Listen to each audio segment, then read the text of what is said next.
What's up guys, in this video I'm gonna show you how to fix your voice chat or microphone not working in Battlefield 6 on PS5. Start from the home screen and go up to settings tab at the top. Once you're inside, move to the left side and open audio settings. Make sure your master volume is turned up. If you are using a headset, double check the physical volume dial on the headset as well. Then look for the voice chat section and turn on enable voice chat. For voice chat position mode, leave it on auto. And for voice chat volume, push it all the way up. If you are using a headset, check for a mute switch on the cable or the headset itself. If that's toggle on, your mic won't work. Leave voice chat ducking at the default value of 25. That just controls how much the game lowers its volume when someone speaks. Keep microphone mode on open mic.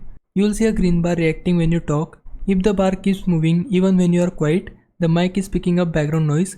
Increase the mic threshold so it only activates when you are actually speaking. Don't raise it too high or your voice may get cut off. Adjust it until it feels right. If your mic still isn't working, press the PlayStation button, scroll down and open sound settings. Make sure your volume is up and confirm that the output device is set to your headset. Also, make sure mute game voice chat is turned off or your chat won't work at all. Then go back and open mic settings. Select the current microphone and make sure you haven't muted yourself. Go into adjust mic level and make sure your input level stays in the green zone. If it is too loud, turn it down slightly. If nothing changes after all this, try switching to a different controller or a headset in case it's a hardware problem. Now if it was a big help, can you like this video and subscribe my channel. For now, thanks for watching. Bye bye.